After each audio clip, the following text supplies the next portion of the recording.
sporting program, start paying more attention to how we fuel our athletes, how we can support the program better, and ultimately win more medals.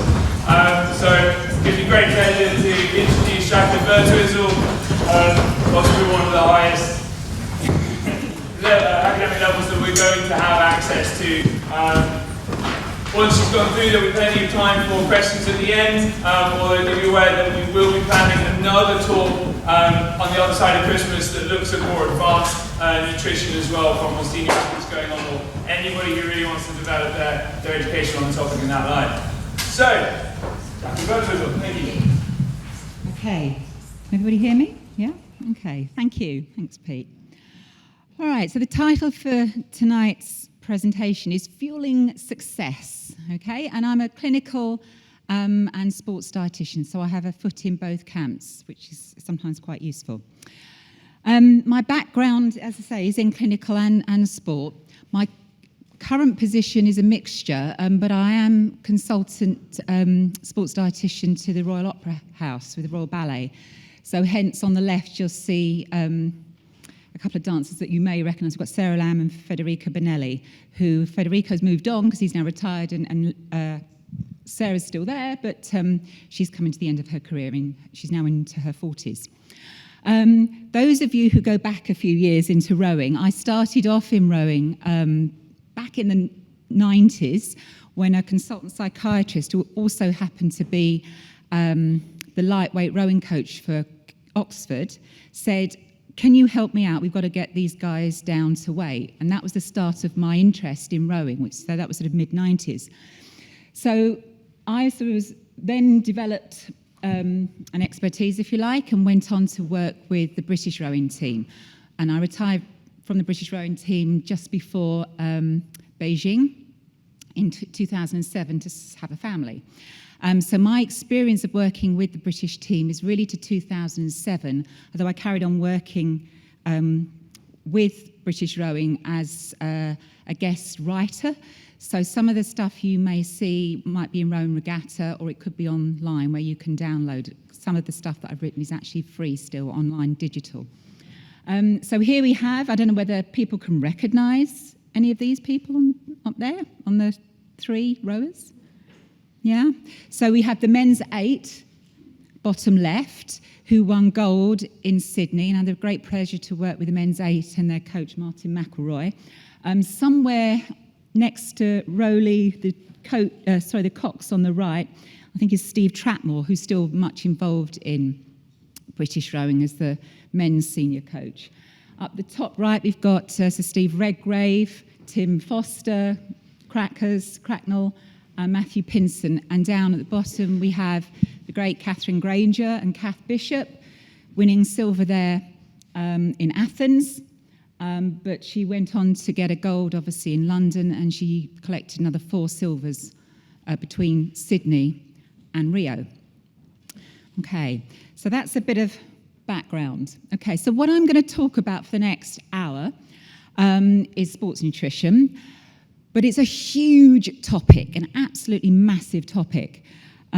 So somebody kindly wrote a paper and looked at the curriculum of nutrition. And really, I'm just going to be discussing the areas in blue. So it's the basic nutrition concept. So this is revision, I'm hoping, for a lot of you guys, okay, particularly the 17 and 18-year-olds at the top. So this should be revision. I'll also do a little bit about performance nutrition, which is fueling for recovery, and some of the performance enhancement, which is about gradual improvements of habits, and maybe touch a little bit on supplements, just a touch on supplements on this session, maybe more in the future. The area in yellow is the food skills. That's your job, parents, okay, to work with your children to work on these habits, because by the time they leave you, age 18, they need to be able to look after themselves, plan food, shop, budget, cook, stop themselves getting food poisoning, and be really quite organised if they're going to take their careers further, or even if they're not, okay, if they're just going on to university to do their academic studies and perhaps not so much in sport. But that is your job. Okay, so fueling success, mind and body. Okay, so we're going to be looking at some of the challenges. I think the challenges you're going to be thinking of in your head, and you're thinking, oh goodness, what solutions are there? I'm going to be putting an emphasis on a balanced diet, and what does that really mean? Because we often bandy this term around balanced diet, but what does it actually mean for young athletes? I'm going to look a closer look at calcium-rich foods, and there's a good reason for that. I'm going to look at some iron-rich foods, equally a good reason for that. And I'm going to introduce a really unscientific concept which may help people when they get anxious or what do I eat, what's normal, what's on my plate. Just go, grow, glow, flow. So it's unscientific, but it's sometimes a way of remembering things. Oops, and I pressed the one that you told me not to press. And then I'm going to introduce the R's of recovery, which is a useful way of remembering recovery. And then, it should say, introduce the 3 P's of snacks. Okay, so the value of sports strategies for senior rowers. So the junior rowers here is slightly different. So this has come from the Australian Institute of Sport. The majority of sports performance will come in the basic foundation of a good, solid training diet, okay, and for development. About 5 to 10% of performance success may come from things like sports drinks, such as the electrolyte drinks, or perhaps the recovery drinks, some of the sports bars, and so on. So actually a very much smaller percentage. And right at the top, at the senior level, and we're talking 18 and above, there may be a small ergogenic effect, performance enhancing effect. Now, people often think that sports nutrition is about the top 1 to 3%. And maybe it is when you are, perhaps in your mid-20s and you're trying to maintain your status as the best in the world. But when you are growing and still developing and trying to put in the work early on, then actually it's the foundation of a good, solid diet. Okay. So when I look at the statement of sports nutrition for the adolescent athlete, basically it says focus on foods and not supplements, okay? And I'll come back perhaps to supplements and what I mean by that, because there's no sort of precise definition. But I think we know what that means in terms of, artificial sort of foods, vitamins, minerals, things like creatine and stuff like that. That actually, at this age, it should be core foods rather than supplements. Okay, so what can a good training diet do for me? Okay, to get success, you need to train hard, you need to be consistent, and you need to recover and get up and do it all over again, week in, week out. And that comes with a very sound diet, a nutrition strategy, and that will enhance your ability to recover and train consistently. So you'll recover well before the next session, so mentally you should be up for it. So, some of the aspects of a general diet is for your brain nutrition. And sleep. Sleep's also important at everybody's age, but particularly your age, guys, between sort of 12 and 18. And the physical recovery of things like bone, tendons, ligaments, muscle glycogen, red blood cells, all of those have got to be recovered as well. We often forget about that and just thinking it's about muscle. There's a whole load of your other musculoskeletal system that needs recovery. Okay, it will also help you keep yourself in shape for your sport to be the best version of you as determined by your genetics and your ability to train and respond. It will help keep you on the right side of fatigue. Okay, so all athletes get tired, okay? That's part of what you do. But it's knowing how tired you really are, and there's tired and there's profound tiredness, can't get up in the morning, and they're not responding to the training efforts that are put in place by your coach and your own goals. So that's, it's keeping you on the right side of fatigue, okay? Because we do want to fatigue you, we want to make you work hard, we want to make you sore, so that you train, you adapt, and that soreness encourages biochemical reactions within your muscles and tendons and ligaments, which means they get stronger. And they develop, and then your coach gives you more work and you get pain and you respond, and he gives you more work or she gives you more work, you get pain and you respond, and so it goes on. Sorry, but it does.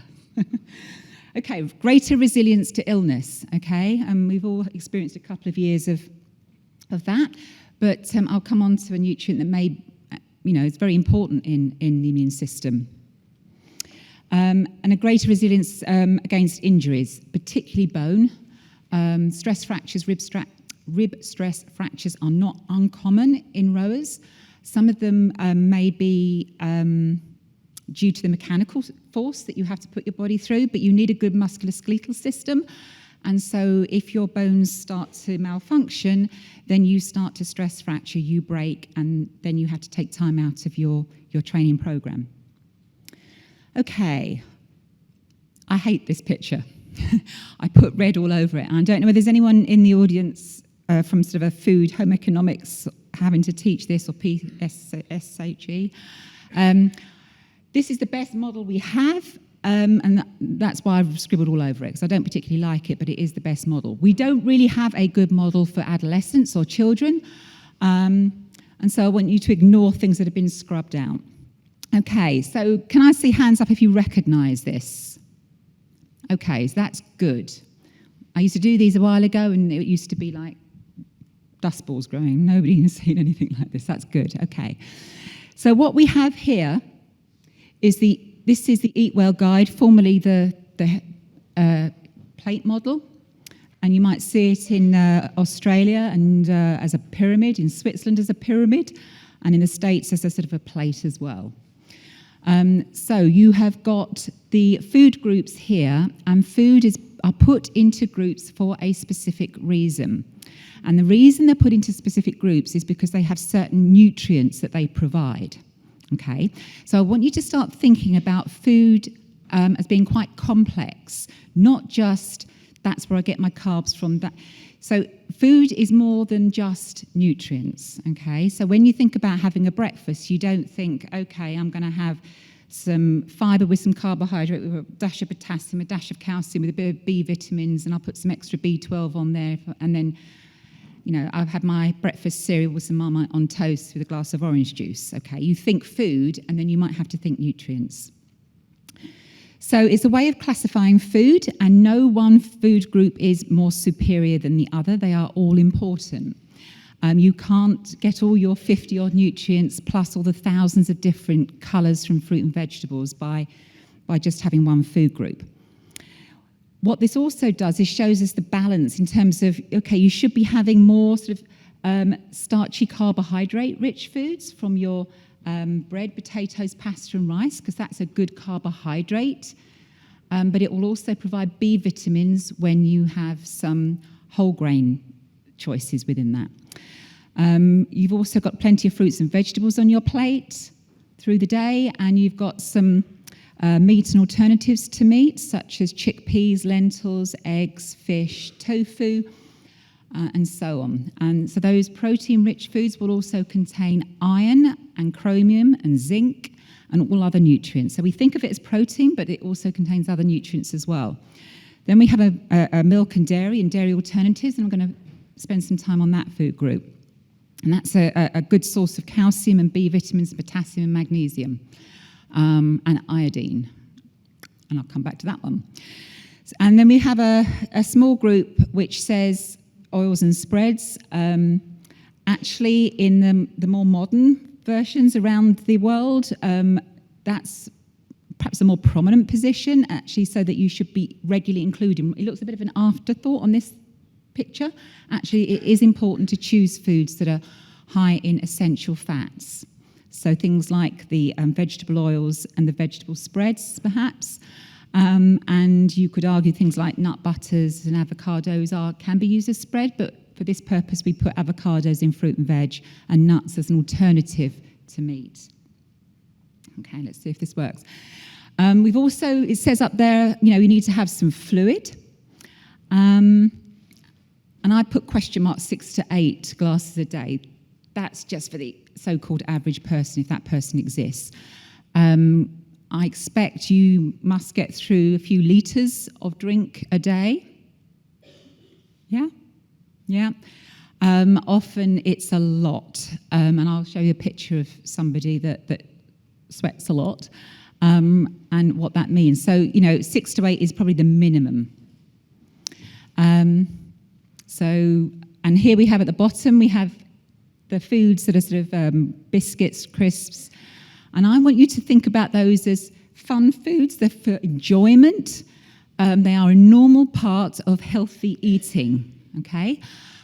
One message I want you to get away from today is there's no such thing as a good food or a bad food. It's just food.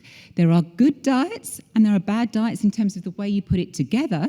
So if I looked at someone's meals over a whole week or a month, I could ascertain whether it was perhaps a good or a bad diet overall, but one meal, no. One day, no. Snapshot, no.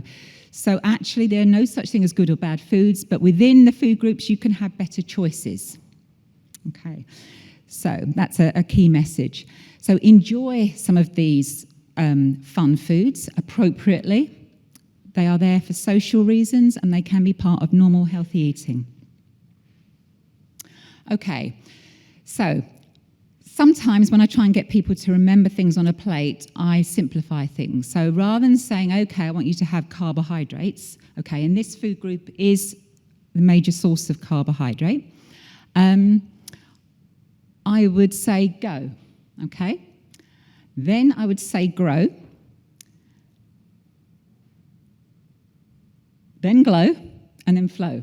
Okay, very stupid, but actually it's just a very quick way of saying, on my plate, have I got go, grow, glow, flow for the main meals? So have I got some starchy carbohydrate on my plate? Have I got some vegetable or fruit on my plate? Have I got some protein on my plate? Have I remembered my grow calcium foods during the day? And have I remembered the flow? Okay, to help my muscles flow better. Okay, pretty basic. But go gives you energy, grow muscle, grow bone, glow makes you sparkle. Okay, very unscientific, but quite a good way of remembering things. Okay, so we've got carbohydrate in the bread, potatoes, pasta, rice group. Carbohydrate appears in all the food groups. Okay, so when people say, oh, I avoid carbs, well, that's quite severe actually, because that means they might be avoiding all the fruits and vegetables as well, because a lot of the fruits and vegetables will contain some carbohydrate. And some of the foods that are high in iron, such as beans and lentils and pulses, they are also a source of carbohydrate. And the milk and dairy are also a source of carbohydrate, as are the foods to enjoy. They are also a source of carbohydrate. Now, they are different types of carbohydrate, and I think that's what we're going to get into, perhaps more technical terms in another session. Okay, because you can get quite technical with carbohydrate. Okay, so here we have sort of a plate.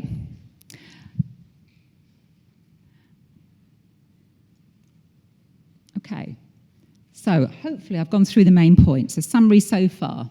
No such thing as a good food or a bad food. No one food group provides everything. It's about a balance within the whole diet.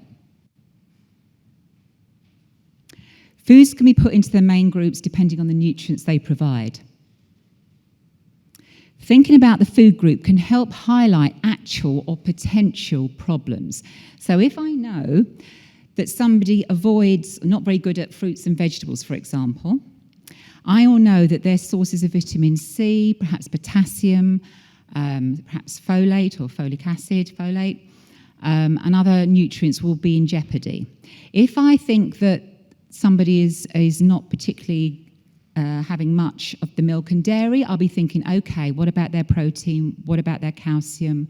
What about their potassium again? Maybe their B vitamins, riboflavin maybe. So it's a way of thinking about, if I avoid a certain food group, what other nutrients am I going to be struggling with? So it's a way of teaching, about assessing, and about thinking about nutritional issues. A main meal should involve all of those bits. Go, grow, glow, flow. Okay? And if you just reflect perhaps on a breakfast, so your go could be some breakfast cereal or some porridge oats. Your grow could be the milk on top of that. Your glow could be a glass of fruit juice or maybe some berries or something on top of that. And your flow could be some nut butter, or it could be a slice of toast with some spread on it. Okay, so there's all sorts of different combinations depending on choice. But as guide, that's what it should look like, and your lunch and your evening meal. So missing out on a food group without medical supervision will lead to health and performance issues. It may not straight away, but it will do eventually. Now, when it comes to teenage, there's no exact portion prescription on calories or amounts of carbohydrate to meet exact requirements in teenage years. So I cannot stand here and say your child needs X calories or X grams of protein, or, with hand on heart. I could estimate, but I'd have to have a lot of background information. And nor should I teach that as a group message, because really what we're supposed to be teaching is, for your young women, is to give themselves permission to choose enjoyable food and in satisfying amounts. So whilst they are athletes, they are also growing young women as well. And it's about discipline to have regular and reliable meals and snacks, and to pay attention to what you eat. Okay, so the woman who's written this is someone called Ellen Satter, and if you're interested, go to the Ellen Satter Institute and have a look.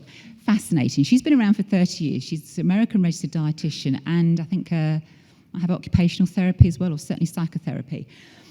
And she teaches about the rules of how to feed children from birth through to teenage, and it's spot on, really. But it's about encouraging your children and you as athletes to understand your needs through enjoying food and understanding your appetite and your requirements, and having food presented to you by your parents or by yourself perhaps, and for you to eat it. Okay, so it's the parents' job to provide the right food. Okay, they are the providers, but ladies, you are the eaters. Okay, so there's a division of labor. Okay, and that's important, and it gets really tricky as you get older, because you want more autonomy, and I get that. But you have to think of yourselves as still growing and still with nutritional needs. Hence the reason why we have both the parents and the children, the rowers, in the same room together, which is great. Okay. Right, so thinking about why am I so fussed about milk and dairy? Okay. It provides calcium, okay? And calcium is vital for bones. No two ways about it, it's vital. Bones need a lot more other things than calcium, but calcium is a key ingredient. By the time you are 18, and some of you here may be 18, your skeleton is about 90% fixed, okay? You've reached most of your skeletal density, okay? It gets a little bit more dense into your 20s, but after that, you're holding on until your 50s. And then it's you hold on for the rest. Okay, and most of that, and 25% of that is achieved in your 2-year growth spurt. So some of you might be going through your growth spurt now. So calcium is key. You are building yourself a skeleton. That requires calcium. That's why it's so important. And hormones are involved with this as well, and I'll come back to that a little bit later. So it's 3 to 4 portions a day. Now, I said I wasn't going to be too strict on portions, but you can portion out milk and dairy. So a portion of milk is 1/3 of a pint, about 200 mils. And you need 3. So in other words, you need a pint of milk a day. Okay? Or equivalent. So if you don't have 1/3 of a pint of milk as one of your portions, you need to have a yogurt instead, or a matchbox-sized piece of cheese. Okay? They are the main sources of calcium. Okay, so you need about 3 or 4 during the day. Now, I'm going to talk about some alternatives, I think, now. Okay.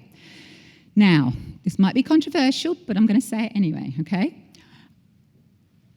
This is a great PowerPoint presentation, this PowerPoint picture. This comes from Asger Jørgendrup's website. He's a very experienced physiologist and scientist and nutritionist. Ultra endurance, and I think he's now, I don't know where he's based actually, Birmingham I think maybe, but yeah, so his website is an excellent source of scientific information with some practical input as well. So do not switch to almond milk. Do not switch to almond milk if you do not like or cannot drink cow's milk. Do not, okay? The protein content is too low. It's basically flavoured water, okay? Don't drink coconut milk either. And in fact, I shouldn't be calling them milk because they're not actually milks. If you look on the labels, and I'll show you some pictures, they have to be called milk alternatives or milk drinks or milk-like substances. They cannot be called milk because it's trade description. So cow's milk is about 8 to 9 grams in a glass. Soy milk is about 6. If you're going to choose one, perhaps choose soy. Okay, for those of you who prefer to drink non-cow's milk, then I would suggest you drink soy or one of the others I'm about to show you.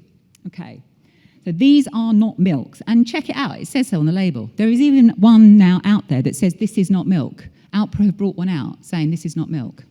It isn't.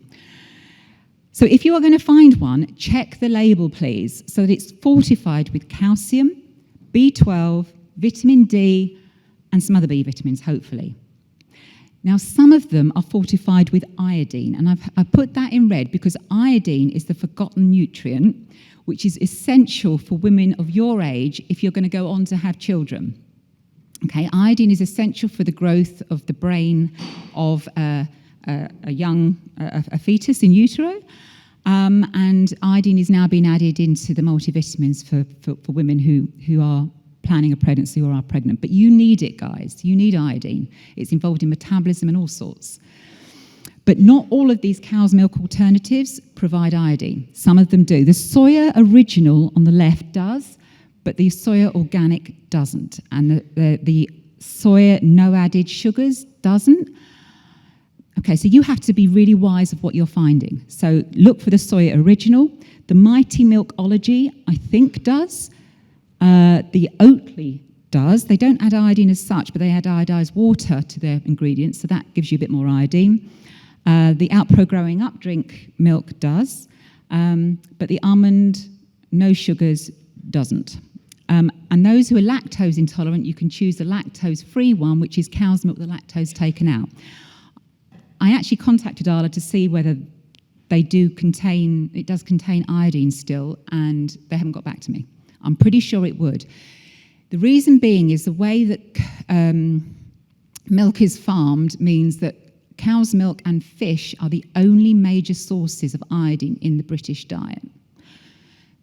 If you go onto the vegan website, if you are vegan, you will see that they don't recommend seaweed because that's the other source of iodine. They will actually recommend supplements. Okay, it's a reliable source of iodine. So, ladies, drink cow's milk or choose your cow's milk alternative wisely to get all the nutrients that you need. Okay. All right. Now, vitamin D. Vitamin D I'm going to talk about because this is linked with bone health as well. Vitamin D has been popularised because of the coronavirus and the importance of the immune system. And it is. So not only is it involved in bone health and muscle strength, okay, important when you are in the weights room, it's also important for the immune system as well. It's a sunshine one, so you would have thought that athletes being outside, you guys being outside a lot, would be okay for vitamin D. But the reality is you often put splash tops on that cover your arms. You're often told to put sun cream on. You put a hat on, you put glasses on. No sunshine through that, no UVB through that. So we actually know that actually rowers are at risk of vitamin D deficiency. So if we look at the guidelines are out there and you can look them up, and it's advisable that everybody between the months of about October and April should take 400 international units of vitamin D each day. That's everybody here from the age of 1 should be taking vitamin D. Okay. They also recommend that if you are at risk, you take it throughout the year. And I would argue that you guys are at risk because of the research that we know on you. Now, is 400 international units enough? We don't know. Probably you need about 1,000. Possibly you need about 2,000 international units a day. But we don't fully know. And the only way we really know is by looking in your blood, which means a visit to the GP or perhaps one of the more reputable online blood-taking services that they're offered now. Otherwise, if you haven't got access to that, then to just take 1,000 international units a day. And one, I'm not being sponsored by Better You, but this is a popular one because you can spray it in the side of your mouth, and it's got a nice peppermint taste. You don't have to swallow a tablet or anything like that, and it's relatively cheap, easy to find. 1 squirt, 1,000. 2 squirts, 2,000. They've got a child one as well at 400 international units. On the right, again, from ASCO, is a summary of a research paper saying that basically more recent research on athletes is suggesting that vitamin D status should be nearer 75 rather than 50. So a result from your GP that maybe is around 40 to 50, they may say fine, but if you came and saw someone like myself or in a sports injury clinic with a sports physician, they would say, we want it nearer 75 for optimum bone health and muscle strength in particular. So it is a controversial one, but it's very important. And I do see lots of athletes with subclinical vitamin D problems. Okay, calcium is essential between the ages of 11 to 18. It's also for everybody, but 11 to 18. It's found in milk and alternative groups, which also contain protein and iron. Choose your dairy alternatives wisely. Check the label, particularly if you are vegan or do not eat fish. Check you are getting at least 400 international units a day, probably nearer 2,000 from a supplement, especially between the months of October and March, because that's when you start to store the vitamin in your fat. It's a fat-soluble vitamin. And what happens is you store it over the winter, and in the summer, you then use it. Hopefully, you will use it during the summer, and you will top it up in the summer because you're outside. So it's a constant intake and use. And because it's involved in numerous areas of the body, it's a hormone vitamin. It has a number of really key metabolic uses, which is why it's quite complicated to study, but you do need it. You do need about 1,000 to 2,000, I would say. Any concerns, speak to your GP or get a blood test. GPs probably wouldn't want to do this on a routine basis because it's costly, but they may, if you have suffered a stress fracture, I would argue that perhaps that would be a good case to get it tested. And I've never had a GP that have turned someone down if they have got a stress fracture. Okay, feeling tired all the time. Okay, it's not normal. Feeling tired is normal. Tired all the time is not normal. So you need to think about what might be going on. Am I hydrated? Is my iron store okay? So we're going to come on to iron in a moment. And iron is another one that's slightly different as athletes than for the general population. Again, if you had your blood tested by your GP, perhaps over 20 micrograms per litre ferritin, which is it's a marker of iron, which we use in sports medicine. Ideally, it should be more than 40. So again, if you go to the GP and the GP says, yeah, it's fine, just check. Okay, just have that conversation, just check. Because it may be that you are still low because you're growing and you have high iron losses. Does anyone want to know how you lose iron? Okay, because you should menstruate, you should have periods. Okay, you will lose iron that way. You will sweat, and in your sweat you lose a bit of iron. When you do your on the catch, you'll be squashing your body together, and you'll be destroying red blood cells. If you ever go on a run on a hard surface, you will be destroying red blood cells. So you are getting rid of iron all the time. So you have to replace it in your diet all the time. Okay, and some of you will be high iron absorbers, and some of you won't. But you all need a certain amount of iron from your diet. And another issue that we've got to think about is, are you underfueling?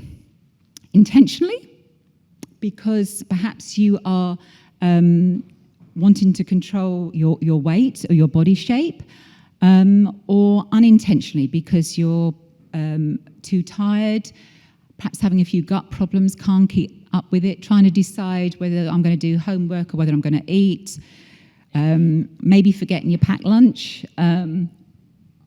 or just not keeping up with the program in terms of, program gets upped, you need to eat more. Okay, I said I'd show you a nice picture. This is, I don't know if this is obvious, I think this, what was his name? I shouldn't say his name, but anyway, this was filmed in Cambridge Rowing Boathouse. I think on the right is Kieran West from the Men's 8. So can you see that pile of sweat under him? Okay, that was just on him for that probably came within half an hour actually. He was a massive sweater, and also a massive salt loser because he lost a lot of salt in that as well, because he just sweated so much. So can you see from the left to the right, there's a big pile of water under. I do know who it is now, yeah. And then on the right, there's also a little bit of sweat there, but not as much. So it's individual. And I expect some of you girls, and you will know who sweat a lot and who don't. And those of you, if you ever wear a black onesie, you will see the white sweat marks, salt marks. You are a big sweater. It's great. Olympic champion. Don't worry about it, but you've just got to be careful of your fluid status, and also perhaps salt as well. So it may be that you require a bit more salt in your diet. Okay. So it is individual. Okay, this is a bit technical, but basically as you exercise, you will sweat and you will lose fluid. You breathe, and the more heavy you breathe, the more water vapor you're going to lose. You lose fluid, your blood gets thicker, more viscous. Blood flows less easily. Breathe. The heart needs to work harder to circulate the blood. There is reduced nutrient transport to the muscles, to the working muscles. Fatigue is felt, metabolism is altered, and you get a drop in performance. So endurance is the one thing that really is noticed when you start to get dehydrated. Not so much strength, interestingly, but endurance.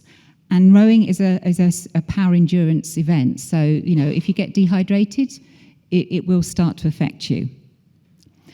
And it starts to affect you around 2% of your body weight loss. Now, that's a bit technical. We might get into that in the next session. But it'd be around about, for most of you, about 1 kilo or more, depending on your body weight. Okay. I will also say that for the younger athletes here, it may be that you might find it difficult to sweat because you might have immature sweat glands. So you are still at risk of dehydration, probably even more, because you can't produce the copious amounts of sweat that some of the 18-year-olds, 17 and 18-year-olds can produce. You will get hot, but you won't be able to get rid of it. So you are more at risk, particularly in the summer months or if you're putting on lots of layers in the winter. Okay, so look at your pee colour, okay? Ideally, by the time it gets to number 4, you should be thinking, I need a drink, okay? If it's number 1, that's not so good because that's no colour in there. If it starts to look like number 7 or 8, and I have seen that, not in rowing, but another sport that I've worked in, then, you really need to start to drink. So you need to be training ready. So you all need to have your own drinks bottle, your own water bottle. You need to drink with meals and snacks. Reason being is because you'll retain more of the fluid by drinking with the meals and snacks. If you down a litre when you remember it, you'll pee out maybe half a litre. It just promotes the loss because water is actually a diuretic. Okay. Caffeine gets blamed, but water is a diuretic. So if you actually drink water with your meals and snacks, you will retain more of that good fluid to help rehydrate you. Okay. So drink about 250 mils, which is a large glass before training, about 30 minutes. And if you pee beforehand, that's great. Okay. I know it's difficult, ladies, when you're in a onesie and you're fully hydrated. Okay, you know what I'm going to say. It's easier for men, let's just say, if you're on the water in the middle, halfway through an outing, and you've drunk too much, okay, so girls are at a disadvantage, and maybe one day they'll I don't know what, create a different onesie or something, and I don't know. But it's easier for guys to overdrink and get rid of it, but it's not so easy for girls. So women tend to get more dehydrated, and that can cause problems with endurance. So we just got to be aware of that. Practical, but real. Okay, so drink during training and check your PE colour. Okay, iron. You get iron from, best forms of iron are from meat, animal, heme, blood, okay? Now, I'm all for plant-based eating, or plant-focused eating, because we mustn't forget plants, fruits and vegetables and whole grains. They are important. Remember that balance, okay? But we have to think about iron at this age group. So iron losses are high in female athletes. Iron is vital for healthy blood to carry oxygen around the body, as well as other things that iron's involved in. And it also promotes strong hair, okay? So if you start to have weak hair, if your hair starts thinning, chances are it's iron, okay? Maybe a bit of protein as well, but iron. So we're looking at 2 to 3 portions a day, so probably at lunch, probably in the evening, unless you have a cooked breakfast. So a portion is about the palm of your hand, chicken breast, salmon, something like that, 3 large falafels, 2 tablespoons of hummus, big tin of tuna, about 100 grams or 90 grams drained weight, something like that. So it's your grow protein, grow iron, really important. Okay. Now, I've promoted the heme form because the gut likes that, and it will absorb the heme form much better from animals. But, we are omnivorous by design, probably, and so we can include plant foods that should be well absorbed if we look after them and present the gut with enough. So you've got heme from red meat, oily fish, chicken thigh, tuna, white meat, white fish, in that order of iron concentration. And then the non-heme, which is mostly plant, but includes eggs on this as well, which is an interesting one, but eggs are on the right. So things like fortified breakfast cereals, so Cheerios, Special K, Weetabix, those kind of breakfast cereal. They will be fortified with iron as well as other B vitamins. Mueslis and porridge oats will also be a source of iron, but they won't be fortified. So they're still good, but fortified will have more iron in than the regular breakfast cereal. Things like baked beans and pulses, nuts, dried fruits, spinach, tofu, wholemeal bread, eggs, and other. And it's kind of in that order. Now, the way to enhance the absorption of the plant iron is to add some vitamin C to it. So maybe, as on the picture, have a glass of orange juice with your breakfast cereal. That will enhance the absorption of iron. Maybe if you have a jacket potato, which those of you who know a bit about nutrition will have some vitamin C in it, with your baked beans, you've got vitamin C and baked beans. That's great. You've got the combination. Maybe you'll have an egg with some spinach and some tomato. So you've got a mixture of tomatoes, vitamin C, and omelette or egg at breakfast. Okay, so peas are great because they're a good source of vitamin C and they're also a source of iron too. Spinach, okay, it's not magic. It really isn't magic. It does contain iron, but you need to have a heck of a lot of it because it competes at the gut. Okay, it's got factors in it that are kind of anti-iron, if you like, so it stops the iron being absorbed properly. So people think spinach and think vegetables, but actually there's some ingredients, some plant-based chemicals in there naturally that stop it being absorbed, perhaps as well as those on the left. But really, but both, but you just got to be more. You have to pay attention to it more if you are vegetarian or vegan. Okay. Relative energy deficiency in sport. This is a hot topic in sports medicine. And now I've told you about it, you'll see it everywhere. It's commonly called REDS. And Nikki Keir is a leading kind of endocrinologist who's looking at this, and pretty much all sports are interested in this. So basically, it's mismatch of energy or food taken in by athletes for the demands of the physical exercise that they are doing and the metabolic requirements of the body, so all the repair as well. So it's the total energy requirements? And is there enough energy available for the body to do what it needs to do? Because if it doesn't, low energy availability forces the body to trigger really profound hormonal responses that adversely affects every single aspect of the body, and eventually can have really negative consequences.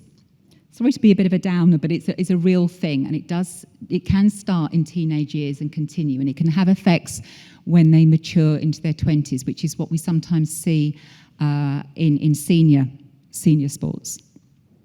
Okay, so I can liken it to, if you think about your mobile phone, okay?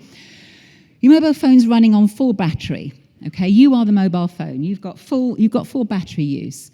And then at some stage in the day, maybe, particularly if you've got a phone like mine, it will say, low battery, you're running on low. Do you want to switch to low battery mode? And you have a decision to go yes or no. So if you switch to yes, what that does is it means that you can still make emergency phone calls. You can still perhaps go onto Google. You can still do some of the things, but the apps aren't updating in the background. Does that make sense? So if we liken that to your body, it's like the body going, right, I'm going to do the essential functions here, but I'm going to stop all the other bits working properly. And the other bits are crucial to growth and development and training effect. So it may be that you feel fine-ish, you might have some subtle signs that I'll show you, but if allowed to continue, that can have really profound effects. So what do? You have to basically eat more, provide more fuel for your body and your brain, because your brain can start to get affected, particularly your mood and your anxiety status. And get sort of irritable. And I know teen years can be irritable. I have a teenage daughter, 2 teenagers, pretty much myself. And so there's irritability going around the house, but it's more than that. It's more than that. Or you use your phone less. In other words, you just fall asleep and have to conserve energy. So you do less and everything starts to slow down. Okay. So basically, this is a picture again from Nikki Kiev, I think it's from the British Journal of Sports Medicine, looking at underfueling. So every aspect of the body can be affected, particularly things like gastrointestinal. So you can start to get things like bloating, constipation, maybe a bit of diarrhea, but often constipated. So people start complaining of being bloated. Now, on their own, they could be anything. They could be hormonal. It could be I've eaten a big meal. It could be, but when you put certain things together, you can get a picture of what's going on with an athlete. So you've got, perhaps they keep coming down with coughs and colds. Maybe their period's a bit erratic. Maybe they've stopped for 3 months. If they stop for 3 months, that's a flag. That is a big flag, because that's a thing that the body isn't getting enough fuel. Bone health, that's quite at the end, but that's when you might get stress fractures. Growth and development, you get stunted growth. Psychological, anxiety, and irritability, and other things. Cardiovascular, the body has to work harder and is put under pressure, and so on. So that's from a health point of view. The coaches will be interested in the performance side of things as well as the health, I'm sure. But it'd be sort of increased injury, decreased training response, impaired judgment. You may not be listening to your coach or the cox as well, because you can't take instructions that clearly. Decreased coordination, more irritable, decreased concentration, decreased glycogen stores, which are the stores of carbohydrate in the muscle. They start to get low and will have an effect. Decreased muscle strength. Now, initially, when this happens, and by the way, there doesn't need to be weight loss for this to happen. In fact, most of the time, there may not be any weight loss or very little weight loss at all, because the body adapts, and it adapts by shutting down a lot of these functions. Okay, so this is not necessarily about weight loss. This is about underfueling. But weight loss can happen as well. Okay. So, summary. Fluid needs are individual. Okay. Weight loss through dehydration will affect performance. So 2% or more starts to impact. So you try and stay on top of your fluids where best you can, ladies. Remind yourself and remind others to drink. Check your pee. High iron losses are prevalent in female athletes. An iron-rich diet is essential, so that's the meat and alternatives group. So remember your beans, nuts, as well as your meat, but includes things like breakfast cereal, green veg, and some vitamin C foods. One food I didn't say was, if you drink, I would not advise a perhaps a vegetarian or a vegan to drink cups of tea with their meals because it impairs the absorption of iron. So they would be drinking water or maybe some fruit juice instead. But meat eaters can get away with tea. Vegans and vegetarians, tea and coffee in between meals. REDS is real. Chronic underfueling can be unintentional. Okay, it really can be, just forgetting to eat, not enough to eat, not time to eat, don't know how to eat, not prepared to eat. Or it could be intentional, but the effects are the same on the body. Okay, so just pulling that up, your Eat Well guide. Oh my goodness, right. Body is in a constant state of being broken down. Muscle damage will need particular care. Immediately after exercise, the body is most receptive to being offered nutrients for repair. Often after exercise, appetite may be altered, and your rate of recovery depends on what you eat, when you eat, and what nutrients are supplied to the body. The 5 R's, I said we'll get there. Some people it's 3, some it's 4, but basically, if you can remember, rehydrate, refuel, rebuild, repair, and maybe reduce soreness. This comes from an infographic I did for ballet dancers because they finish at 10 o'clock at night and they do suffer a lot from muscle soreness, and we use tart cherry. That's a supplement and they're all over the age of 18. But it's a useful one for them because it provides some of the nutrients for help with inflammation. So we have fluids, fuel, protein and repair. So fruits and vegetables and protein, they can both be involved. So when your coach starts saying, where's your 3 R's or your 4 R's, your rehydrate, refuel, repair, rehydrate, refuel, rebuild, that's what is meant by. Now, this looks horrible, but you can have this as a handout. There's a handout for you. This actually comes from an article I wrote back in March 2014, but actually got revamped in 2019 online by Rowan and Regatta, and you can download it for free, I believe.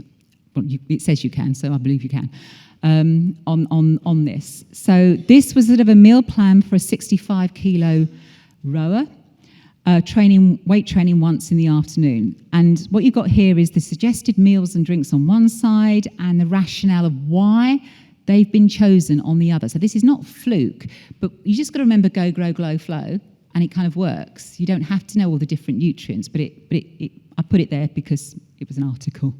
Okay, so here we got like a large bowl of breakfast cereal, perhaps a bit of honey on there to taste with your wholemeal toast or some peanut butter, a glass of orange juice and some water. Mid-morning snack was a banana and a cereal bar, perhaps some popcorn.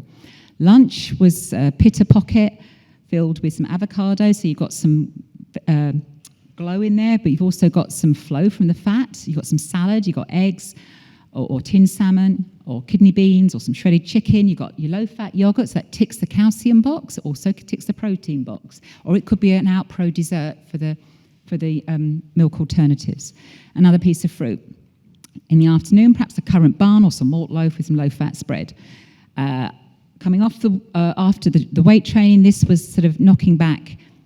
This was quite a large amount of chocolate milk, but you can vary it from about 250 to up to 500 if it's more of a meal. Some of your requirements will be higher and you'd want a whole bottle. Some might be smaller. And then in supper time, it's sort of a glass of low-fat milk, which could be a hot chocolate, and a bit of raisin toast with a sliced banana. And that's it. And that would be for a 65-kilo female athlete training once a day, teenage athlete. Okay, the 3 Ps, portable snacks. Planned, portable, and for purpose. Okay, they don't just happen. You have to plan these to happen. So these are my popular snack food items, okay? Total yogurt, total Fage, because you've got 5%, 2%, 0%, okay? Waitrose and Ocado, I think Sainsbury's used to do 2%. It sort of disappeared recently, but 5%, 2%, 0%. Retains all the calcium, all the protein. Trail mix, raisin bread for raisin toast. Get Buzzing. Is this school nut-free? Okay, yeah, it is nut-free. Okay, so Get Buzzing are a good brand because they are nut-free, completely nut-free. They are marketed as nut-free, and they have high protein, high carbohydrate snack bars, and they also have reasonably good protein and high energy snack bars as well, and they're tasty and they're reasonably priced in bulk. You've also got things like bagels that's got Biscoff on it, but you could also put nut butter or wow butter, which is what Get Buzzing use, which is a peanut butter alternative that you can get on Amazon. So it looks like peanut butter, tastes like peanut butter, but there's not a peanut inside. Okay, but walnuts, whatever, away from school then, other nuts. Okay, you got regular chocolate milk on the left, Alpro chocolate milk in the middle, which comes in handy 250 portion sizes and packs of 3, long life. And then you've got Huel, which is a vegan alternative on the right, which can be useful. You've got oat biscuits like Naans, which are low sugar, malt loaf, and popcorn. Okay, these are all good snacks. They've all got value. Then I went to Sainsbury's this week and decided to go mad. I think there was a question on, okay, what do I do for lunch? So I went mad and just took a few pictures. Okay, Belvita are very popular, either as snacks, maybe as a breakfast. It's a bit too small for breakfast, but as a useful snack. And then you've got Nens again. These, I think, are great. And there was a question about what to do at lunches. Do you have access to a microwave, senior girls? You shaking your head, right? I think start a petition or something. Good. Okay. All right. You might make that two. One for when it's okay. Make it industrial strength. Okay. But these are really good. These are vegan, but they are fantastic. They're quick, they're nourishing, they're tasty, which is important, and they come in different flavours, and they're not that expensive either. You can get them from Aldi's for about £1.99, Tesco for £2 on your club card, and Sainsbury's about £2.50 to £3. Okay. Other snack meals, the good old toast with avocado and a smashed egg kind of thing. That's great because you've got the wholemeal bread carbohydrate, you've got the fats and the colour, and you've got the protein on top. Banana oat smoothie, fantastic. Milk or milk alternative, throw in a banana, throw in some oats, maybe a bit of honey if it's not sweet enough. Great, fantastic. Omelettes, these are another good ones for you guys if you're struggling for lunch. They don't have to make their omelettes, parents. They can get them. They're a bit more expensive, but you can get mini ones and you can get big ones. £3.75 from Sainsbury's this week. And so, you just zap them in the microwave for 2 or 3 minutes and that's great. Put it with a bread roll and maybe a bit of salad or a carrot or something because you have your glow. So, just bring a carrot in or something. And on the right, you've got some of the better meals. Some of these cooked chill meals now are pretty good. Okay? And so, again, they vary in price, but they're pretty good. You've got bowl pots, and you can see how popular they are because they're on special. They've gone, they're quite useful. Some of them are a bit taste-wise, but some of them are okay. And they're useful as a sort of a snack meal. Not a meal, not a snack kind of in between, or you have to add things to it to make it more of a meal. And on the right, you have, again, a fantastic one. We've got Merchant Gourmet, or Sainsbury's own, Waitrose own, Jamie Oliver's, pre-cooked. You basically heat them in the microwave or not. And you can put them with a salad, you can put them with a dollop of hummus or an egg and bring them in a packed lunch bag. Or you can heat them up and add some curry to it. You could add more rice to the one-pot things if you wanted to. So these are very good. And great way to get whole grains and variety with seeds and things like pumpkin seeds and quinoa and things like that. Really good sources of nutrition. Then you've got the sort of quick cook pasta on the left. Again, might be something for home if you want to pour some, get some hot water and put that on. And then these kind of things are appearing as an alternative to sandwich. Now, this chicken big bio from Itsu, priced £2.50 from Sainsbury's. You put in the microwave and it gives you about 50 grams of carbohydrate and about 20 grams of protein, which is a good dollop of nutrition. And it's quite good. So that's another option if you get a microwave. All right. In the Rona Regatta, there are some recipes that are still online, and there's one here for pancakes. There's a cottage cheese and pear and banana. I linked in with the chef from British Rowing, and the fancy ones are his and the basic ones are mine, but they are still online. You have to look hard and Google on the Rowing website. Okay, so thank you. So things to think about. What things that you might need to change moving away from here? Find out what balance really means for you. Pay attention to calcium, pay attention to iron. Remember Go, Grow, Go, Flow for your main meals. Remember the R's for recovery. And remember the 3 P's of snacking. Okay, so I'll end it there. There might be some questions, so a few minutes for questions.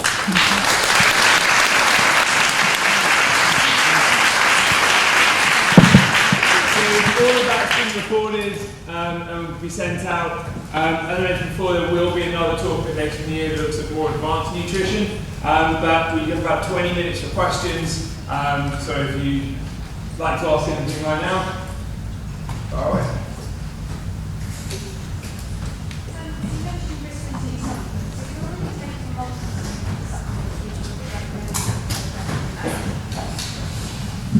That's a really good question. Okay, because I know that some of you will perhaps be on a multivitamin, which is fine, you know, for insurance policy. You've got to be very careful when you double up.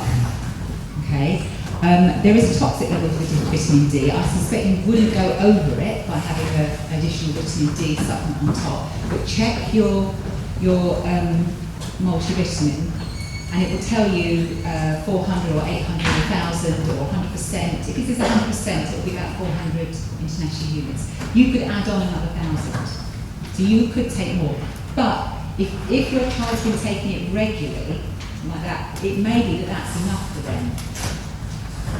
Okay. Particularly if you enjoy sort of summer holidays, or you know they may go out in the sunshine without sun cream on for perhaps about 15 minutes a day during the summer. So it might be enough, but it might not be. Question, low fat versus full fat yogurt and milk and things like that. I've always gone full fat. Yeah. So what's your reasoning for the low fat option? Okay. So if people heard that, so I actually put the full fat total Faye up there, so which is 5%. I think it's personal taste, to be honest, and it will depend on energy requirements as well. I find that when people use the 5%, because of the combination of the lactose sugars, which are naturally in the milk product, and the fat gives it a mouth texture, which means you don't often have to add too much to it to get the taste. Does that make sense? And you can just add berries to it and you get that taste. Whereas if you have 0%, you're probably more likely to add sweet stuff to it, or perhaps peanut butter or almond butter to it to get that texture. That's what I find personally, and with working with athletes. So I don't think it matters, because if it's 0%, most athletes then add almond butter or peanut butter anyway. And if it's a 5% or higher, they tend not to add as much of the fat. They may add a bit more honey maybe, but they'll add fruit or seeds.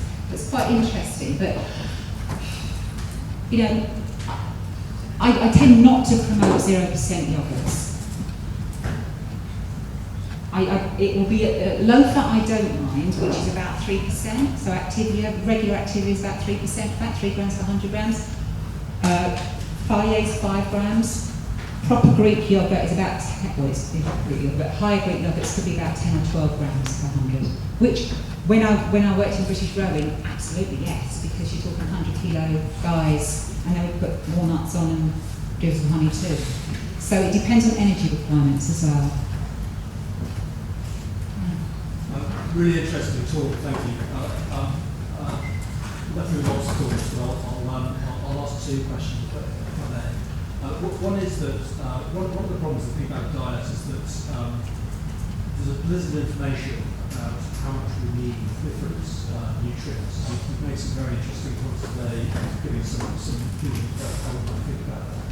But I'd be interested to know if you had any recommendations on the sources of information for, you know, what might be a good amount of some of the things you mentioned, you know, i.e. calcium, but perhaps some of the others as well, some of the other vitamins, perhaps the macronutrients, how we might think about getting good sources.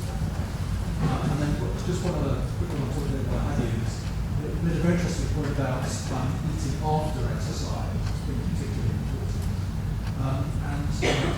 just interested if you had a little bit more on how good the evidence is for that being a particular benefit, eating immediately after exercise, rather than, for example, eating on the day or on the next day. Okay. So the thing about the source of information, really difficult, really tricky, particularly nowadays.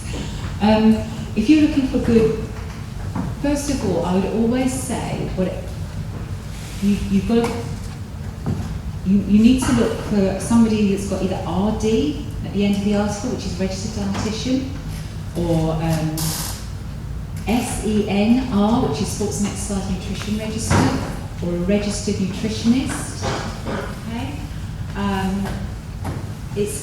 registered dietitian is a protected title.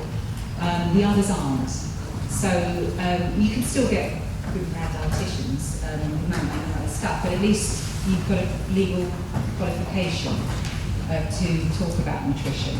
So I would suggest, I know that in Mona McGash they used to call me nutritionist, but I signed it RD, I think. So that's the first thing, to look for that.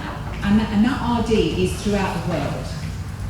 So that will be Australia and America and in Europe as well. Nutritionists, in this country, there's a voluntary register. In the rest of the world, it's whatever. Okay, it could be a weekend course, or it could be a 4-year degree, but we don't know. That's the problem. So that's the first thing. Always try and find good who's written it. In terms of good websites, I like Asker Jørgendrup from a scientific point of view. He's quite practical as well. If you Google Asker JEUK, and then you'll come up with his website. The Australian Institute of Sport has some good stuff. The UK Sport. So I'll go for the government and lottery-funded titles. In terms of books, Anita Bean, who's a registered nutritionist with a huge experience in sports nutrition, she's done some really great books. I think I bought it actually. I'm using it. I'll keep a lookout on this. So this is quite a good practical one, which is Runner's World, the new complete guide to nutrition. It's not perfect. There's a few chapters in there that make you cringe. And some of the language is a bit like, but it's okay, and that's the problem. You know, it's got to have an overall editor. That's quite practical. It's got some good recipes, practical advice, good science. It's a bit kind of boost your brain and help you this, and it's a bit pseudoscience, but actually if it makes people choose certain foods, that's okay-ish, I think. So that was quite good. Okay, on the topic of, what was this second bit? It was, after, yeah. Okay, yeah. So the moment you stop exercising, you start recovering.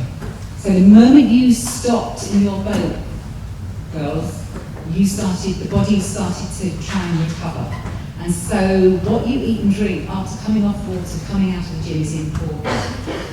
So delaying that, you could delay it for about an hour, providing you went home and had, a good meal, or at least a good snack followed by a meal.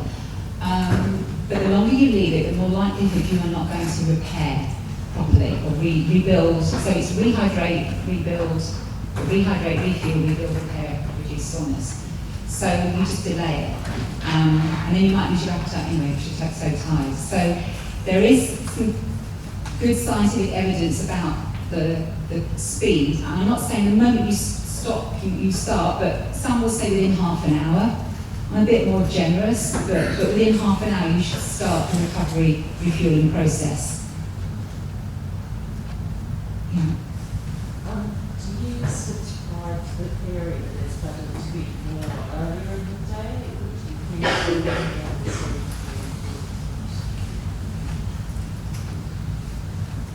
You've got, you've just got to put it all in. I don't think any one meal is more important than the other. Particularly, be careful what I say here. so they're all important. For women who are struggling with their menstrual cycle, if it's a bit more erratic, or if it reduces, there's some interesting work looking at what's eaten at the beginning of the day.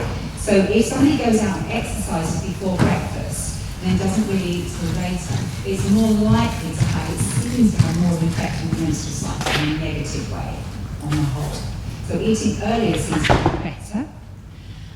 Certainly eating earlier, having sources of iron in the morning seems to be better because there's something that prevents iron being absorbed later in the day, so actually breakfast becomes an important one. But it's all important. Now, I also work with ballet dancers that start later, but they finish, so they have their evening meal at 10:30 at night, and no one really is accusing of the Royal Ballet of being overweight, for example. But they have to do it that way. So it depends on the sport. You guys on the whole are out on the water early, or traditionally you're out early.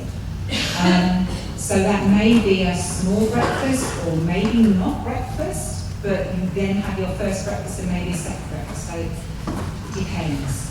But with women, you've got to be careful of the menstrual cycle by delaying early food.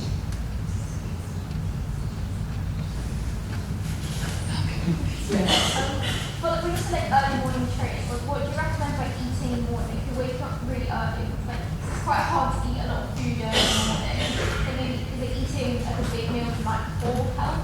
Yeah, so what you eat the night before and what you eat the day before will help, because that will put the energy into your muscles. So that will definitely help. And what we're doing at breakfast is just topping up your stores, offsetting hunger, so you're not halfway through an outing and you've gone starving and you can't concentrate. So it's just something, if you can't manage a breakfast, to top you up. So it's something. So it could be a little eating with water, or it could be, a banana and just a yogurt, or a smoothie. Okay? But what you then have to remember is that you might be down fuel by mid-morning. So mid-morning becomes your important time to catch up at school, and then at lunchtime. Otherwise you're playing catch up, which might happen, and you just end up having a big evening meal. But from a sports nutrition way, it's better to put it in throughout. Okay, so do the best you can in the mornings. To do with hydration, what do you do if your pee is a 1 on the chart? Question mark. You said it was bad. So. Okay, you're overhydrated. But how do you what do you do to make it better? Just stop drinking water or is there anything? Drink less. Okay? Or no, okay, that might be it. Okay, so it may be that you are drinking too much. Okay? But if you're somebody that's stressing a lot, it may be that you need to add a bit more salt to your food.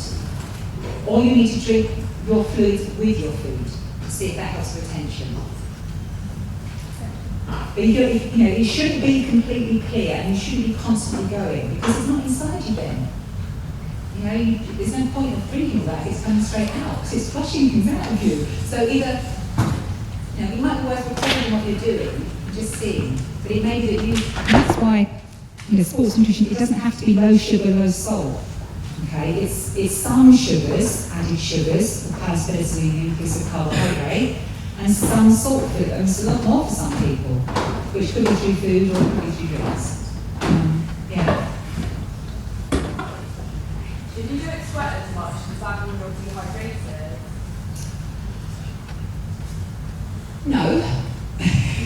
But as long as you're sweating, if you're sweating, that's fine. Everybody is different. And it may be that you get a little while to heat up and lose and you're a bit more conservative. But I would be worried if you couldn't sweat, and that may be that you are dehydrated. If you were struggling, because you would start to feel really weird, and you would stop really quickly and feel really quite unwell. I've seen sweat losses of 3 litres an hour in hot weather in Italy and Spain and places like that. We were talking sort of 30 to 40 degrees, but nevertheless, it's been vicious. So you have to stay on top.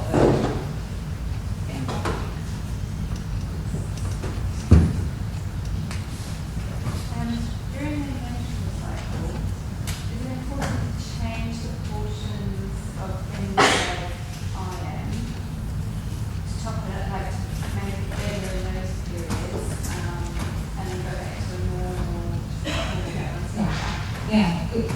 Good question, actually. Sometimes that's what I advise, because somebody's eye may be all right, but it's just a bit on the low side, and they've got heavy periods. So it could be for that week, they may take, oh, actually, we have it on the next.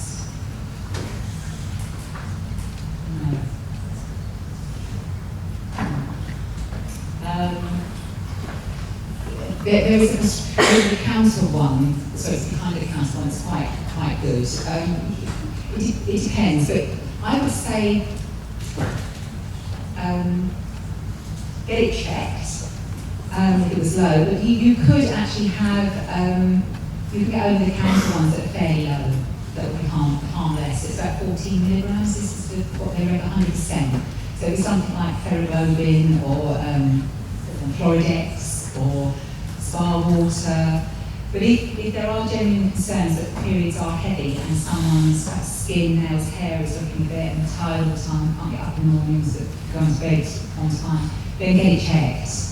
Because it may be that you need prescribable iron in the right amount to bring it back up. And it can take about 3 months for that to happen. And even about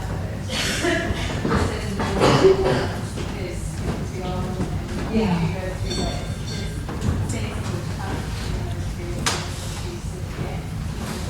I keep it like all the time, personally, because it's easier to do it that way. I mean, you could pay more attention, but I don't want you to pay more attention all the time, but you could.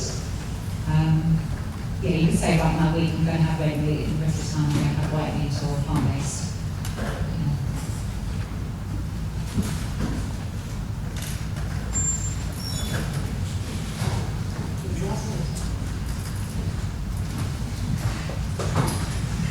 If you think of anything later, then you can always send me an email and I can try and find out more for you.